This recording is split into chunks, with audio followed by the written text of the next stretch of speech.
He was the man who discovered Judy Garland and gave her a magical life in Oz. He was also the man who called her his little hunchback and pushed pills on her that would haunt her for the rest of her life. This is the story of Louis B. Mayer, the Hollywood king who built his stars up just to break them down. The Lion of Hollywood. He was the man who gave Judy Garland a career and the pills that would haunt her for the rest of her life. He made Clark Gable the king of Hollywood and allegedly covered up his darkest secrets. How did one man, Louis B. Mayer, become both a benevolent father figure to the public and a feared monster to the greatest legends of the silver screen? In the heart of Culver City, California, stood a monument to cinematic splendor, Metro-Goldwyn-Mayer. It was more than a studio. It was a self-contained world, the undisputed Tiffany of Hollywood, where a new motion picture was released every single week. Under its banner, a dazzling galaxy of stars lit up the silver screen, crafting the wholesome, glamorous American dream for millions. The studio's roaring lion became a global symbol of quality, taste, and unparalleled spectacle. For decades, every actor, director, and writer longed to pass through its gates, hoping for a chance to be part of the magic that captivated the world. At the center of this dream factory sat its architect, a figure of immense and almost mythological power. Louis B. Mayer was the ultimate star maker, a visionary who could spot a promising face in a crowd and, through sheer force of will, transform it into a household name. He saw himself as the benevolent father of Hollywood's greatest family, a protector of talent, and a champion of the values he projected onto the screen. To the public, he was the genius who gave them The Wizard of Oz and Gone with the Wind, the man who guided MGM to its golden year in 1939, solidifying its place as the greatest studio on Earth. But behind the shimmering facade of MGM, a very different story was being written. The patriarch who preached family values ruled his studio with absolute and often brutal authority.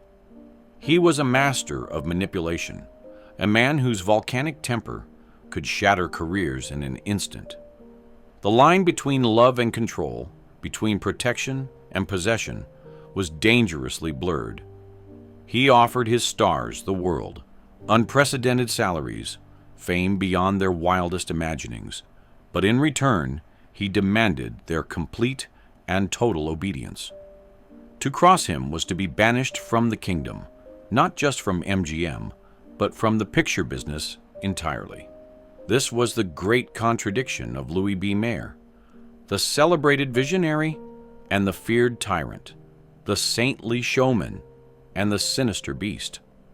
To truly understand the man who built this empire of dreams, one must first journey back to the desperate boy he once was, and to the profound hardships that forged his relentless and ruthless ambition. The boy from Minsk. Before he ruled Hollywood, the man known as Louis B. Mayer was Lazar Mayer, the son of a poor Jewish family from the Russian Empire, born with a hunger that no amount of success could ever truly satisfy.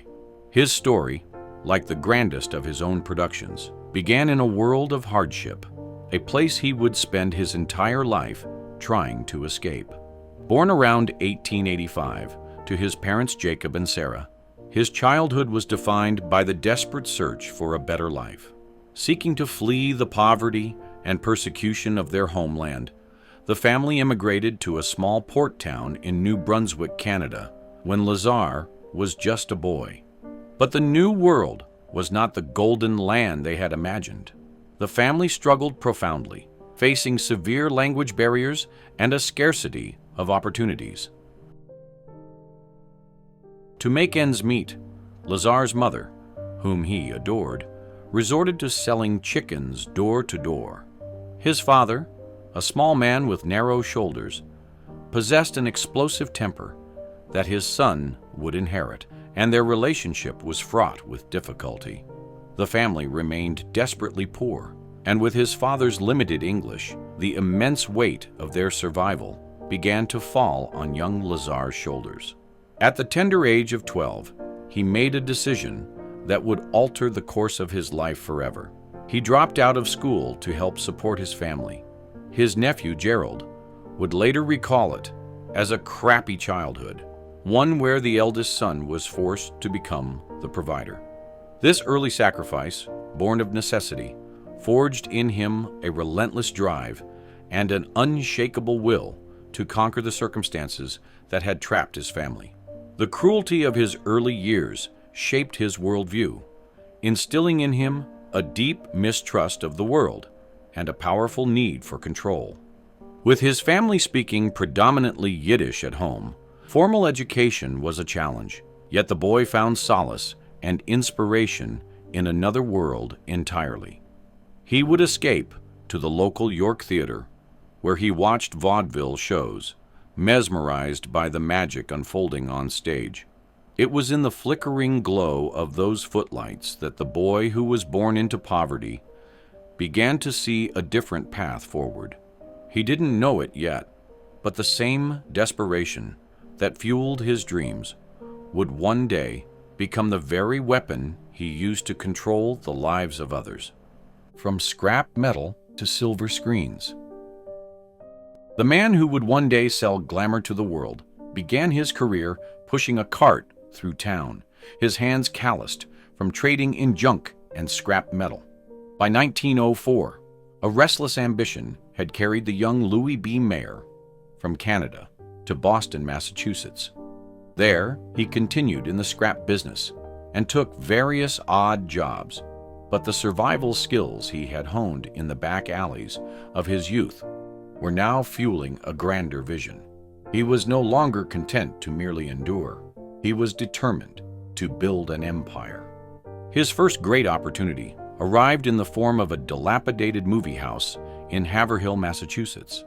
It was called the Gem Theater, a venue with a seedy reputation that most respectable businessmen would have avoided. But where others saw decay, Mayer saw potential. With an audacious flair for showmanship, he renovated the rundown theater and prepared for its grand reopening. To cleanse its image and attract a family audience, he made a masterstroke of a decision for his debut presentation. On November 28, 1907, the Orpheum Theater, as he renamed it, opened its doors with a screening of the religious film From the Manger to the Cross. The gamble paid off spectacularly. Audiences flocked to the revitalized theater, drawn by its respectable new image. This initial success revealed Mayer's innate understanding of public perception, a skill that would become the very cornerstone of his Hollywood reign. He knew that he was not just selling a movie ticket. He was selling an experience, an ideal. Within a few short years, his sharp business acumen led him to acquire all 5 theaters in Haverhill. Soon, his ambition outgrew the small town. He formed a partnership with another impresario, Nathan H. Gordon, and together they created the Gordon-Mayer Partnership, which quickly grew to control the largest and most successful theater chain in all of New England. He had mastered the art of exhibition, building a small fortune by presenting the dreams that others created. But his gaze was already turning westward, toward the dusty, sun-drenched landscape where those dreams were being manufactured. He was no longer satisfied with just showing motion pictures. He was ready to make them himself. The birth of a titan.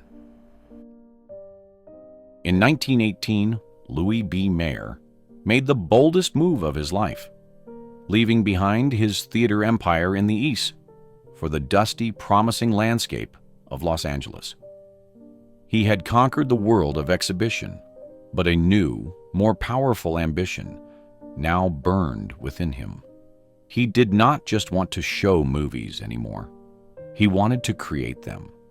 With an unwavering belief in his own vision, he established the Louis B. Mayer Pictures Corporation. His first production, aptly titled Virtuous Wives, immediately signaled the brand of wholesome, aspirational entertainment he intended to champion. Teaming up with another producer, B.P. Schulberg, he formed the Meyer-Schulberg Studio, taking his first confident steps into the heart of the burgeoning film industry. For several years, he built his reputation, proving he had the same formidable instincts for making pictures as he did for showing them. Yet his true breakthrough, the moment that would forever alter the course of cinematic history, was still to come. That moment arrived in April of 1924.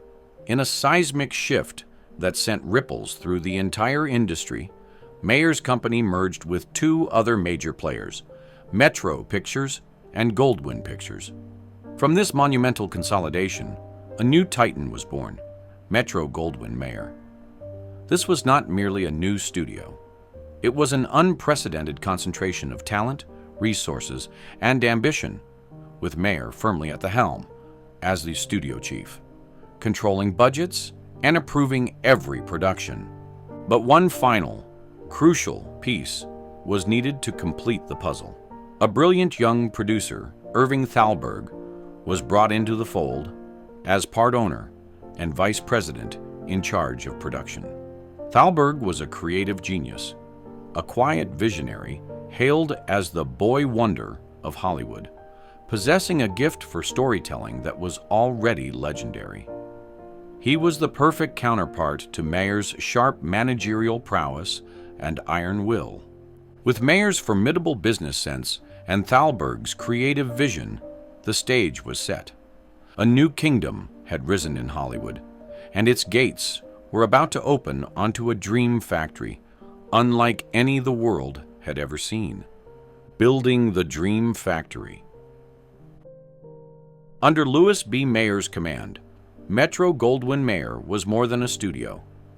It was a sprawling, self-contained city dedicated to the manufacturing of dreams, with its own laws, its own police force, and its own undisputed king.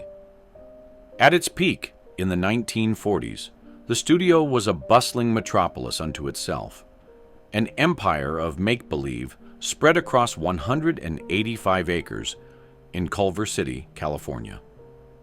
It was a world where stars like Lana Turner, Spencer Tracy, and Katharine Hepburn walked the studio streets, their every need catered to within its gilded gates. The sheer scale of the operation was staggering. The studio employed over 6,000 people, from screenwriters and cinematographers to janitors and electricians. It housed 60 sound machines and 40 cameras, operating across 6 separate lots, all interconnected by its very own private rail line. The MGM cafeteria fed more than 2,700 people daily, while an in-house electrical plant provided enough power to light a small town of 25,000 residents. It was a perfectly oiled machine, a world meticulously designed for maximum efficiency and opulence, where anywhere from 16 to 18 motion pictures were being shot at any given time, adding a touch of Hollywood glamour and an undeniable air of authority. MGM even had its own private police force. This was not a small security detail. It was a 50-officer-strong department, larger and more powerful than the entire police force of Culver City itself. This private constabulary answered to one man alone, Louis B. Mayer. It was the ultimate symbol of his sovereignty, a clear declaration that within the walls of his kingdom, his rule was absolute, and the outside world's laws were secondary. This vast and intricate machine, with its towering sound stages and endless resources, was all built for a single purpose. It was a factory designed not to produce automobiles or steel, but to create the most valuable and dazzling commodity in the world, the Hollywood star. and its foreman, Louis B. Mayer, had developed a precise and often ruthless formula for their creation: the Star Maker's Formula. "A star is made," Louis B. Mayer once declared, carefully and cold-bloodedly. For him, Hollywood's brightest lights were not born of natural talent or sheer luck. They were meticulously built, piece by deliberate piece. From the ground up, he dismissed the romantic notion of overnight discovery with a cynical wave of his hand. In his world, the process of creating a legend was as calculated and precise as any factory assembly line. His formula began with a simple, unyielding principle. "The idea of a star being born is bourgeois," he explained. "All I ever looked for was a face. If a person looked good on film, if they photographed well, the studio could handle the rest." He recognized a fundamental truth about his audience. They were captivated by beauty.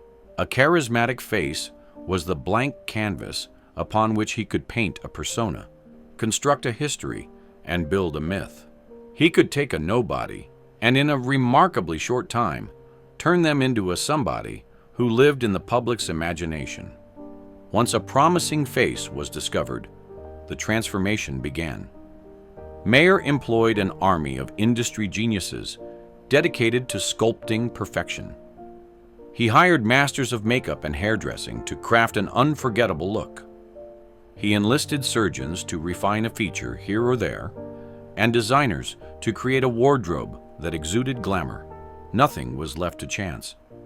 An entire team of coaches was brought in to teach everything from fencing and dancing to walking, talking, and even sitting with elegance. He believed the movie star was a mythological creature, a being who lived in a special star village, where every aspect of their existence was polished to a perfect, unattainable shine. This cold-blooded process turned young hopefuls into cinematic royalty. It was a system that could transform a truck driver into a leading man, or a shy secretary into a femme fatale. The studio provided the name, the backstory, and the image, and the public eagerly consumed the fantasy. But for those chosen to become these manufactured idols, joining the MGM family meant surrendering their own identity to the machine, at a price that was often steeper than they could have ever imagined. The iron-fisted patriarch. To sign a contract with Metro-Goldwyn-Mayer was to join what Louis B. Mayer affectionately called the family. But for stars like Greer Garson, Robert Taylor, and Hedy Lamarr, it was an induction into a gilded cage, ruled by a patriarch who demanded absolute and unwavering obedience. Mayer often referred to his stable of actors using the Yiddish word mishboche, meaning family, creating a powerful illusion of warmth and protection. In reality, once an actor committed to his studio, they were no longer their own person. They belonged to him. The tools of his control were the studio's ironclad contracts. Aspiring stars and established legends alike were bound to the studio for 3 or 7 years, their careers entirely at the mercy of Mayer's judgment. These documents were formidable, but their true power lay in a single notorious provision, the Morals Clause. This clause gave the studio the right to void a contract if a star committed any act that might bring disgrace upon themselves or, more importantly, upon MGM. For a young starlet, this wasn't just a line in a contract. It was a constant, terrifying whisper in her ear, reminding her that one wrong step, one forbidden romance, could send her back to the obscurity from which she came. He believed that his stars were walking money, and he managed his investments with meticulous care. He dictated their diets, and if he saw the slightest hint of weight gain on one of his starlets, they were immediately restricted to mere snips of lettuce. He orchestrated their friendships and romances, deciding who they could court and when they could marry. He even controlled when they were permitted to have children, ensuring that personal milestones never interfered with a production schedule. At this point, the actors were essentially the studio's property or chattel. They had traded their autonomy for the promise of fame and fortune, placing their lives entirely in the hands of the man who called himself their daddy. He knew their secrets, managed their finances, and shaped their public personas. But this benevolent father figure had another side, a fearsome, tyrannical one. For those who dared to question his authority or disobey his commands, the consequences were swift, severe, and utterly devastating. What do you think? Was this level of control a necessary evil to build the golden age of Hollywood? Or was it simply indefensible tyranny? Let us know your thoughts in the comments below. The price of disobedience. Louis B. Mayer's temper was the stuff of Hollywood legend. When a star dared to defy him, they faced a wrath that could not only end a career at Metro-Goldwyn-Mayer, but banish them from the picture business entirely. While he preferred to rule as a benevolent father, his rage was a calculated tool of control, a volcanic eruption of fury designed to remind everyone on the lot precisely who held the power. His punishments were not just professional. Sometimes they were terrifyingly personal. A chilling story is told of the talented actress Betty Garrett. When she came to Mayer to complain about being pinned down to a restrictive 7-year contract, she was not met with negotiation or understanding. She was met with the full force of his tyranny. He reportedly told her she should feel privileged to have the contract, and in a fit of rage, became violent. It was said that the encounter was so physically harsh she was unable to walk properly for days afterward. This was not merely a loss of temper, it was a message, a brutal warning sent to every other actor under contract. It demonstrated that no one was safe from his fury, and that any form of dissent, no matter how reasonable, would be crushed without mercy. It was a slave system in all but name, where the beautiful and talented were paraded in public and strictly controlled in private. To defy the patriarch was to risk not only your livelihood, but your well-being. In exchange for their absolute obedience, Mayer offered his stars the ultimate reward. He made them into legends, larger and more beloved than they already were. But the price was steep. They were to be grateful, compliant members of the MGM family, forever indebted to the man who had made them. His kingdom was an inescapable fortress, and its walls were built on a foundation of fear.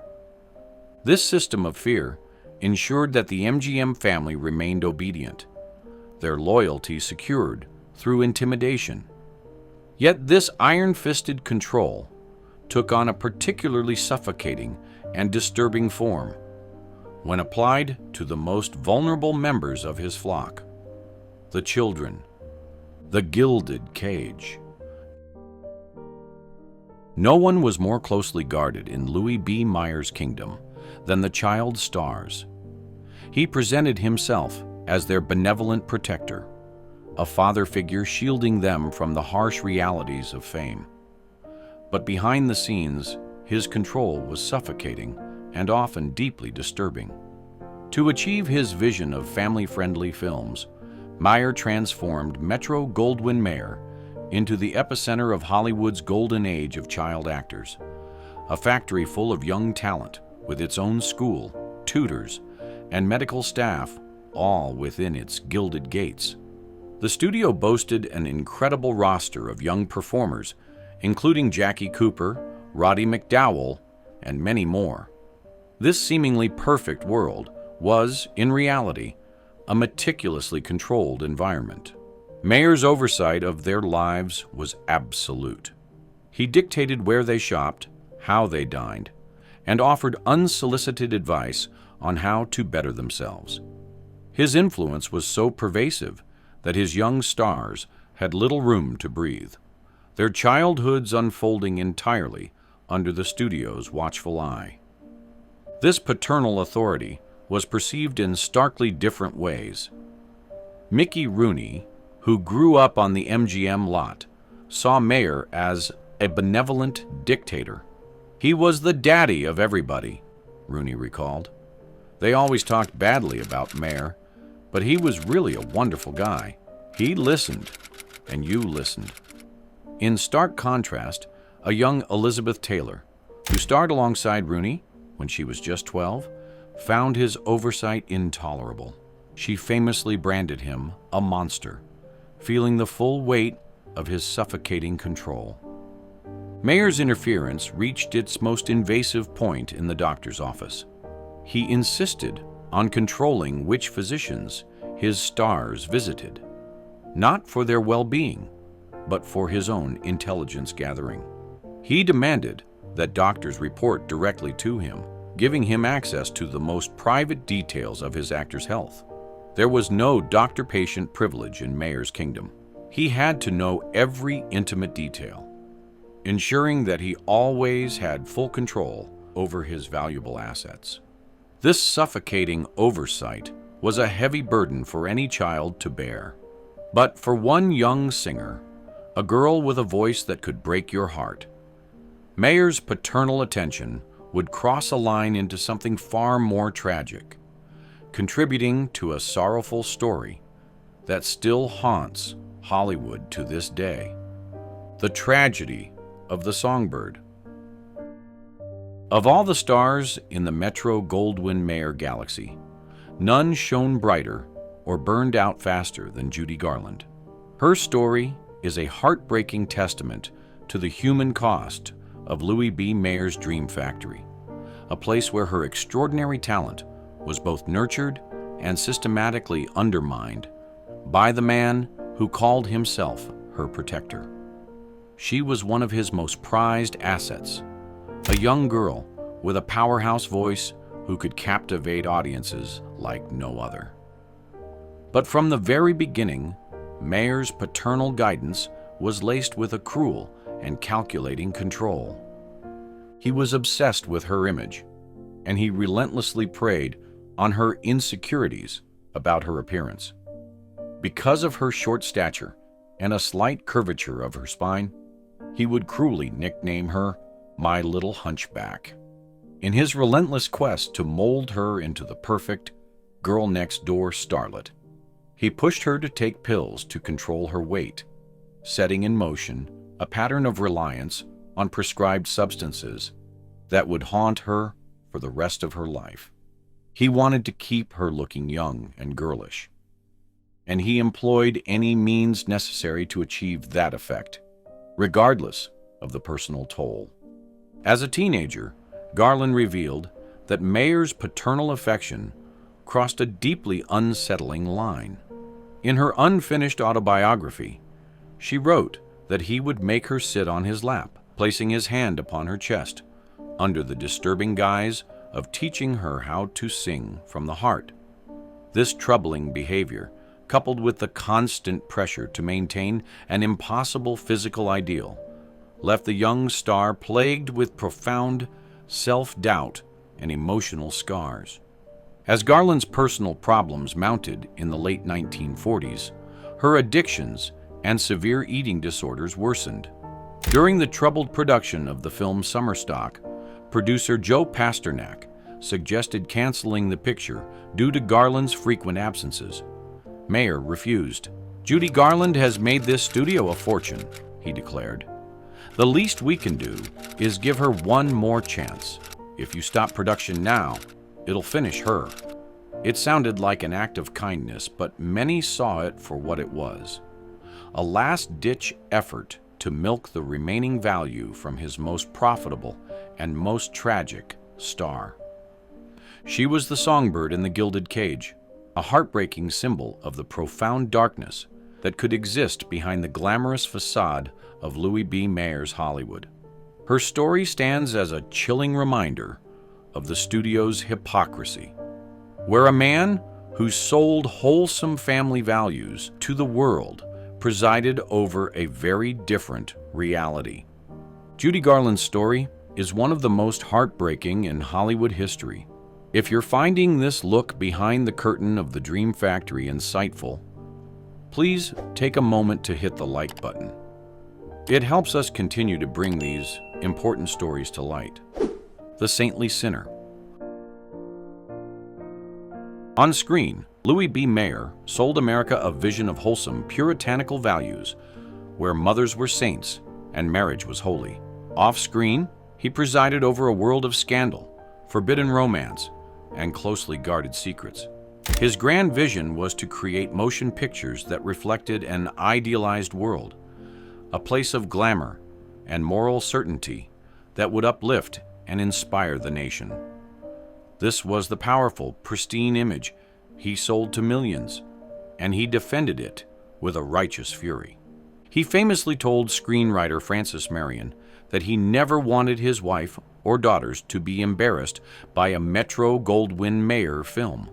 "I worship good women, honorable men, and saintly mothers," he once declared, a sentiment he backed with intimidating force.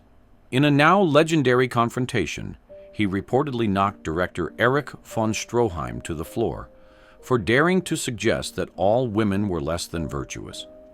To the outside world, Mayer was the staunch guardian of America's traditional values, a man who would not tolerate cynicism or impropriety within his cinematic kingdom.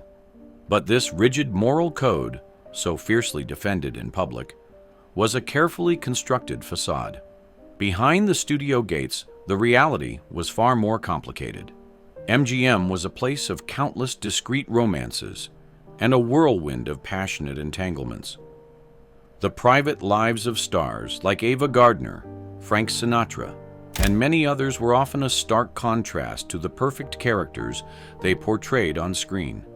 Mayer's Hollywood was a place where unpleasant truths, whether a troubled marriage or a past indiscretion, were simply glossed over or made to disappear. To be fair, his insistence on wholesomeness was not necessarily born of deep personal conviction. Mayer was, above all, a brilliant businessman.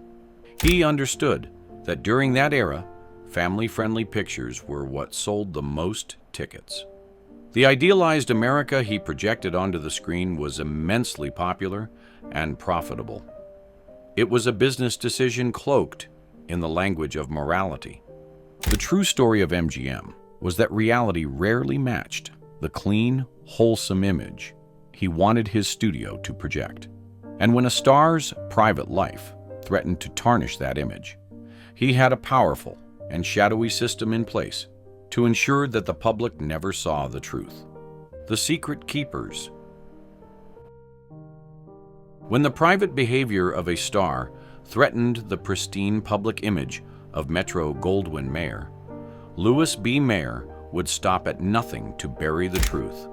He had an army of secret keepers, a publicity department that worked in the shadows, whose primary job was not to promote films, but to protect the studio's most valuable assets from scandal. They were the guardians of the gate, masters of illusion who knew the private struggles of every major star and whose job it was to ensure reality never punctured the public's fantasy.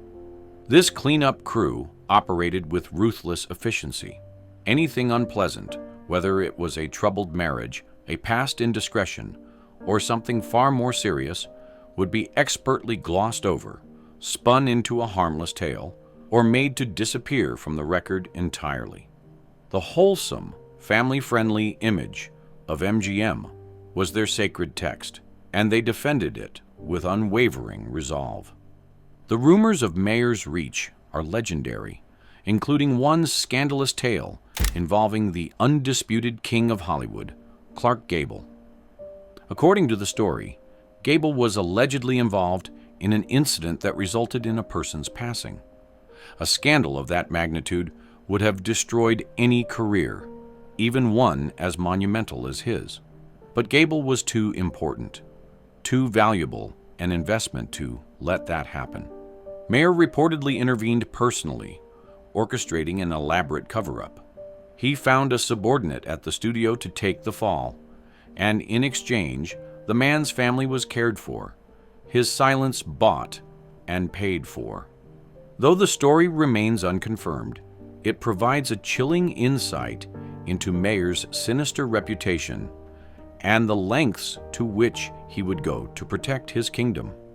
With his private police force often arriving at the scene of an incident before the actual authorities, he could control the flow of information from the very beginning. This system of secret keepers was the dark, hidden engine of the Dream Factory, allowing the wholesome facade to persist, no matter what scandals unfolded behind the velvet curtain. The shadowy world of studio fixers and Hollywood cover-ups is a story in itself. If you're fascinated by the hidden history of the silver screen, make sure you're subscribed so you don't miss our future deep dives into these forgotten scandals.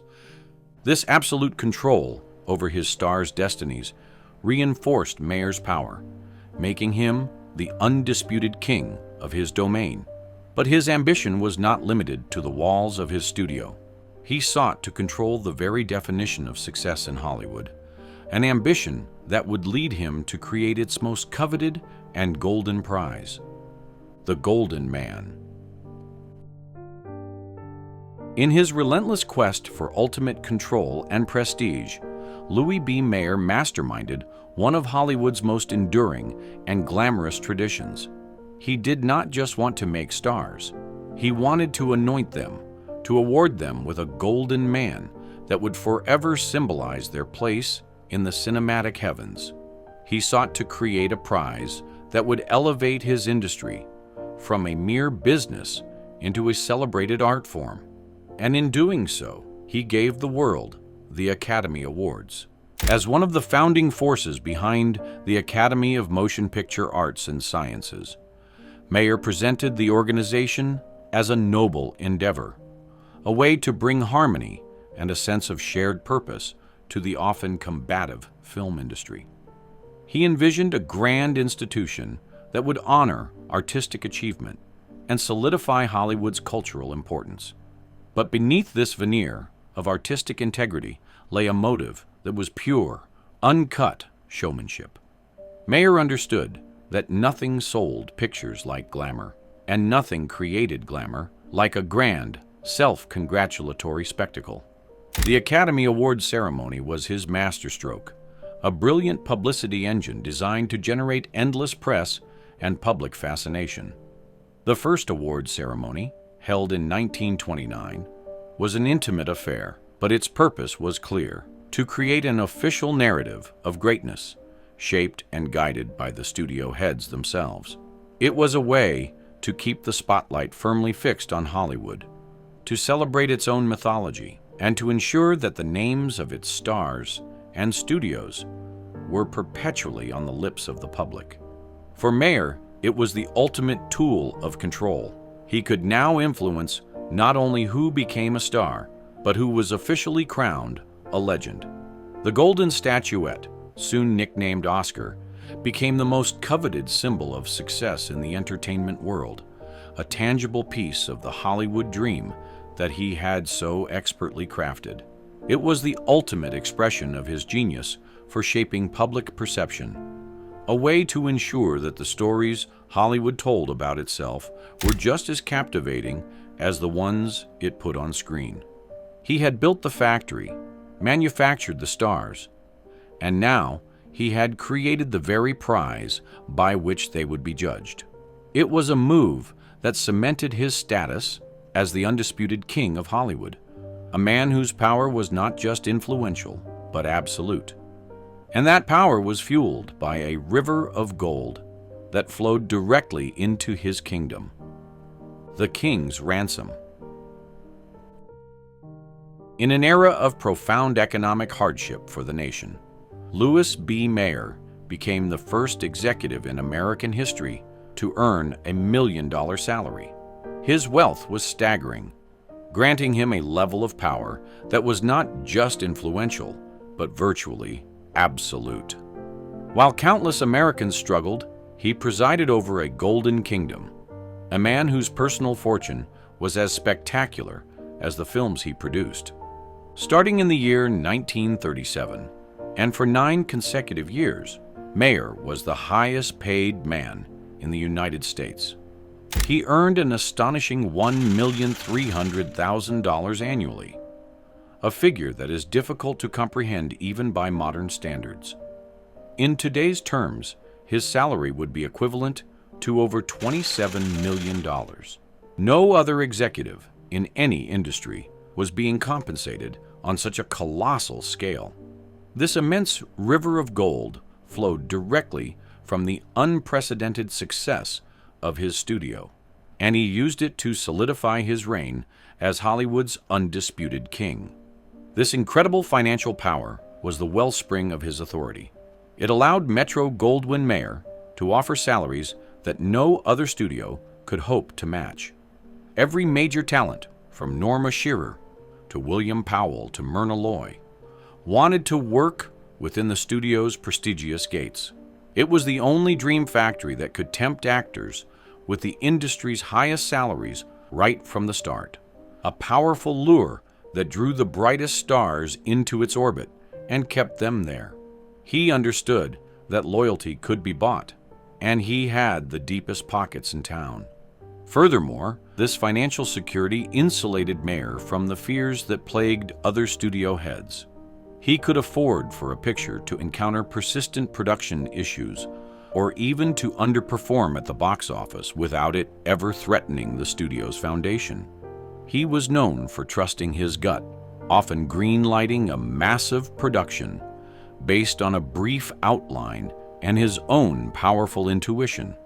This freedom from worry allowed him to operate with an unshakable confidence, a belief in his own judgment that was as absolute as his control over his stars. But while he masterfully controlled the lives of his cinematic family, the story of his own family, behind the closed doors of his mansion, was a far more turbulent and sorrowful tale. The fractured family. While he publicly championed the sacredness of family, Louis B. Mayer's own home was a place of fear and control.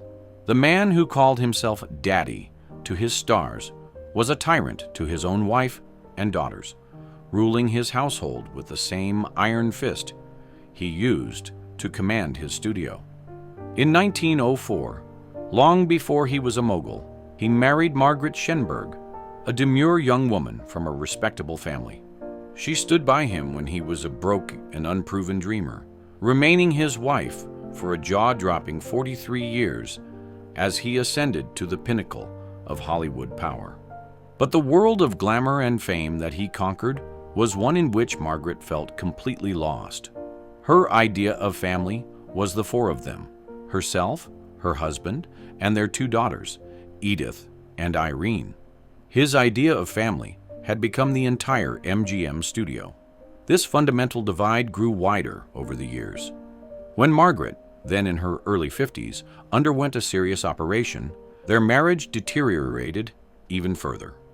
The loyalty she had shown him for decades was not enough to bridge the chasm that had grown between them. His relationship with his daughters was just as strained. As his nephew once stated, "In our family, all the basic decisions were made by him. Were we afraid of him? Yes." Both Edith and Irene married within the movie industry, the only world they had ever known. Irene married the brilliant independent producer David O. Selznick, who would later create Gone with the Wind. But even these powerful connections could not protect them from their father's tyrannical nature. The most heartbreaking chapter of this family saga came when Mayer became completely estranged from his daughter Edith. Her husband, William Goetz, was a rising studio executive, but his liberal political leanings were anathema to the fiercely conservative Mayer. The perceived embarrassment was more than he could bear. The very same explosive temper he had inherited from his own father in that small Canadian town was now turned on his daughter, completing a tragic family cycle he seemed powerless to escape. In a final, devastating act of control, he went so far as to disinherit her from his will. The man who built an empire on the image of the perfect American family had fractured his own beyond repair. This crumbling family life stood in stark contrast to the wholesome ideals in his motion pictures. As his own marriage fell apart, the great moralist of Hollywood began to seek the company of the very starlets he claimed to protect, revealing a hypocrisy that would tarnish his carefully crafted legacy. The mogul's obsession.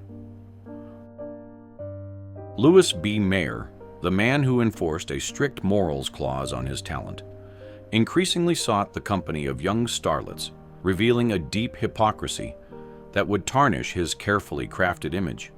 As his marriage to Margaret faltered, the man who had chastised others for their indiscretions now began to look for companionship among the very actresses who passed through his office.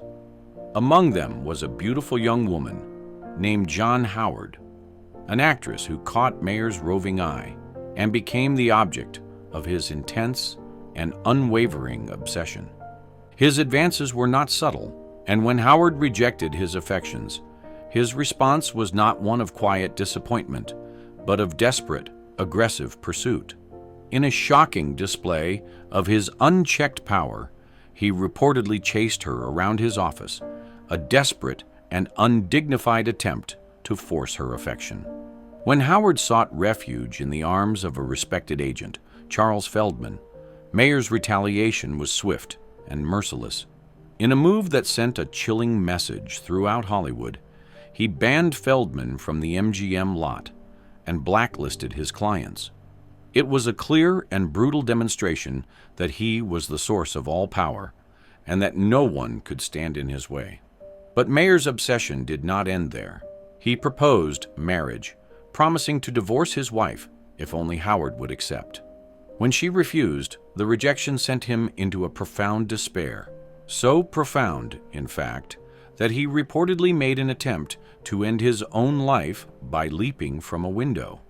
Through it all, his wife Margaret endured the infamy for decades, until 1947, when she finally called it quits.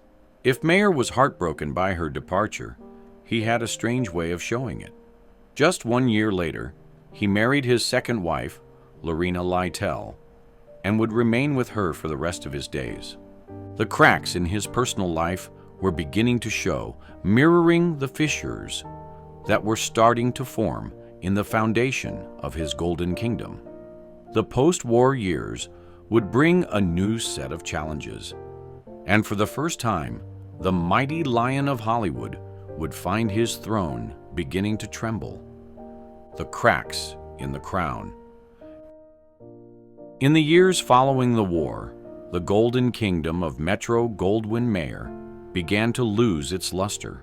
A shift was occurring in the American consciousness, and the wholesome, sentimental pictures that had once been Louis B. Mayer's stock in trade were no longer resonating with a public that had witnessed the harsh realities of a global conflict. Profits began to evaporate, and for the first time, the mighty mogul felt the cold pressure of the studio's parent company, Loews Incorporated, from its headquarters in New York. The numbers told a sobering story. By 1947, the once unstoppable Dream Factory could claim only 6 high-grossing films, a stark and alarming drop from 22 just the previous year. Audiences were changing, and the new glow of television was beginning to keep families in their living rooms, offering free entertainment that competed directly with the grand movie palaces. Nicholas Schenck, the head of Loews, grew deeply concerned. He saw an aging lion presiding over a fading empire and knew that something had to change. His solution was to find a new prodigy, a modern-day Irving Thalberg who could navigate the studio through these stormy new seas. On July 14, 1948, that solution arrived in the form of Dor Sherry. Recruited from RKO Pictures, Sherry was everything Mayer was not.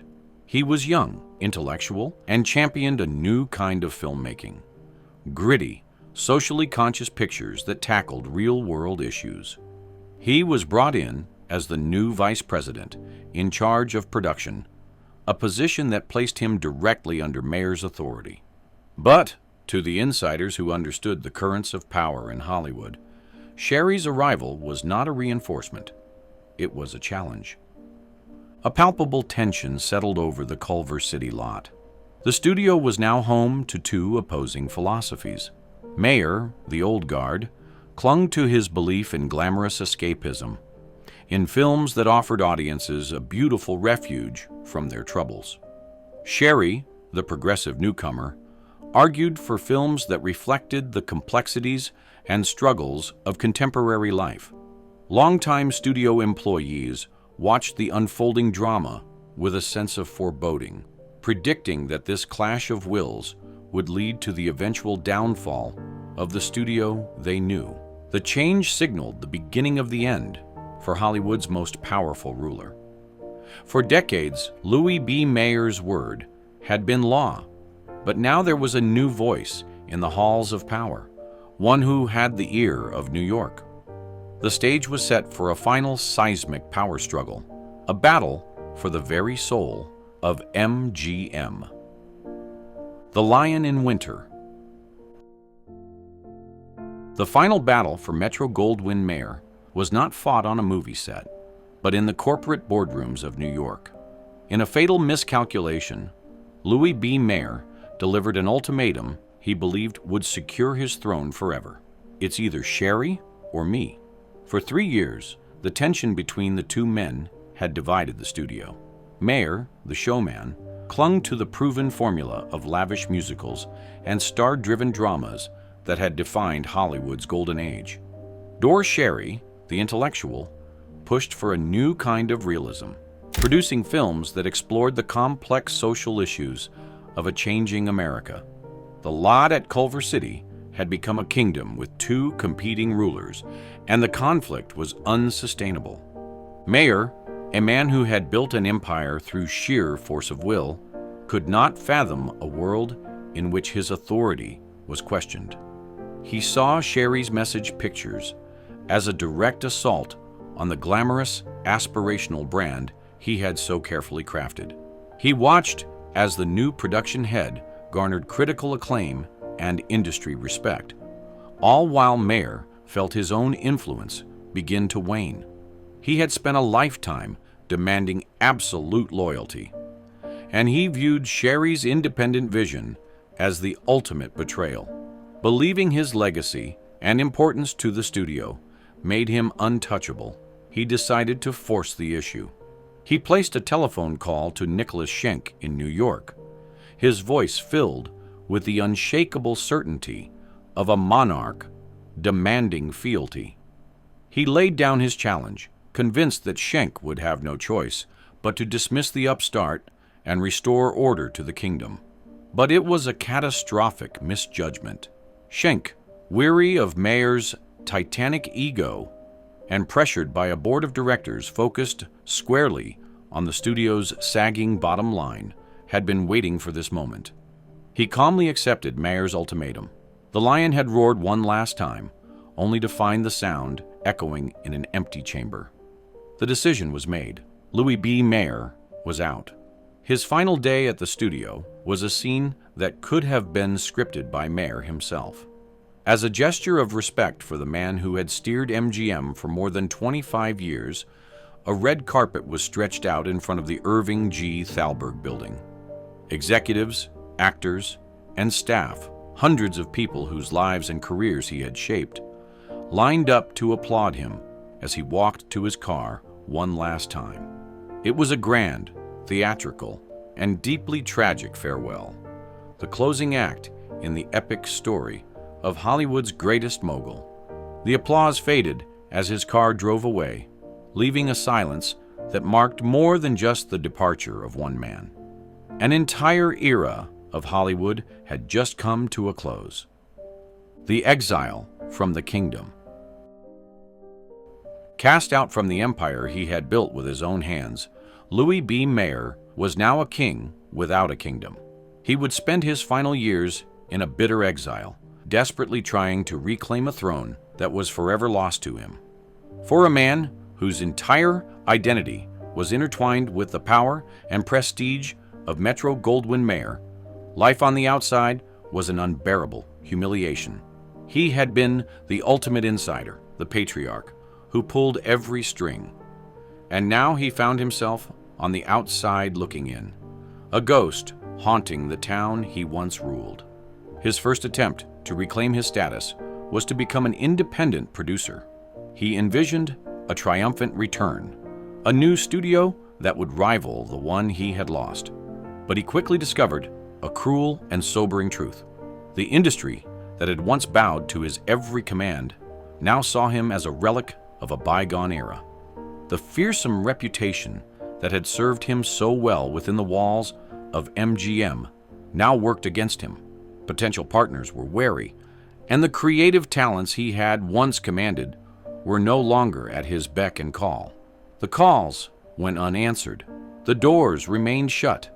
He learned that nobody wanted to do business with L.B. Mayer anymore. They had wanted to do business with the head of MGM. Undeterred, he mounted one last campaign to reconquer his lost territory. Working behind the scenes, he began to gather enough stock to attempt a hostile takeover, a final desperate bid to buy back the power that had been stripped from him. The plan culminated at a tense stockholder meeting, where Mayer, the fallen monarch, made his case.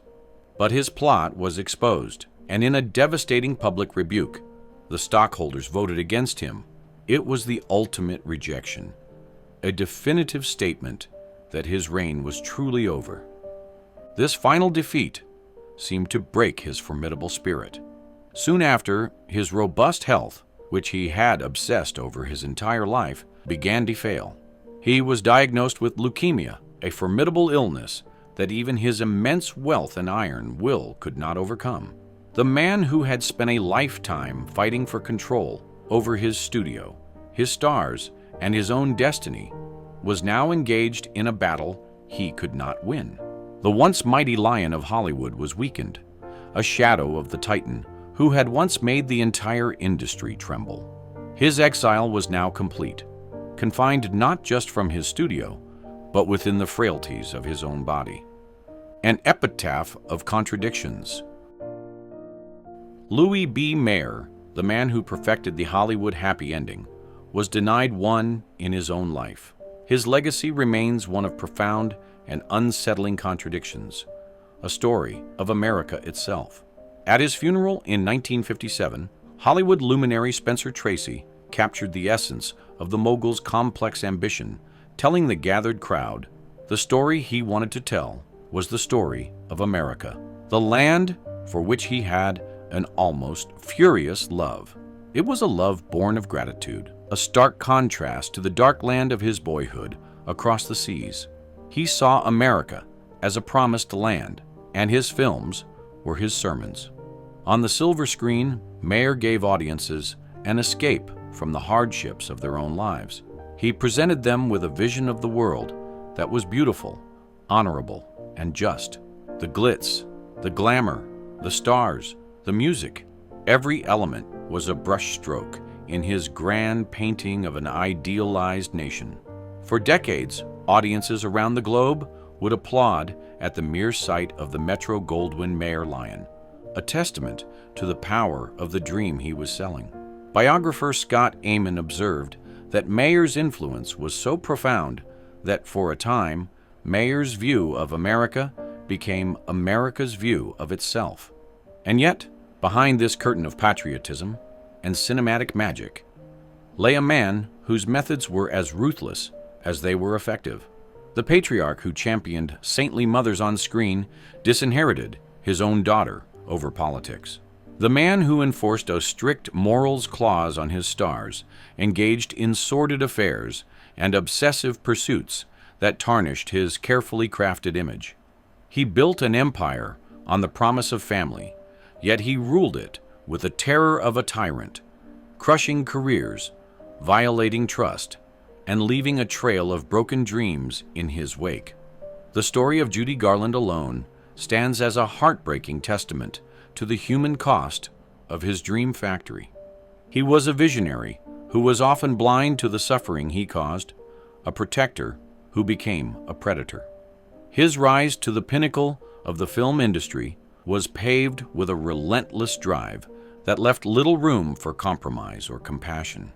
In the end, Louis B. Mayer's life was a Hollywood epic in its own right, a tale of triumph, tyranny, and ultimate tragedy.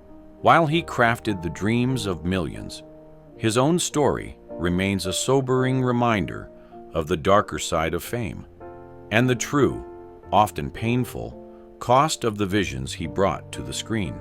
Louis B. Mayer's legacy remains one of Hollywood's great contradictions, a man who built a kingdom of dreams, often at a heartbreaking human cost.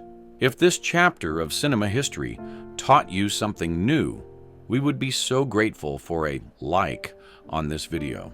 And to ensure you never miss another journey behind the velvet curtain, please subscribe to our channel. Thank you for joining us.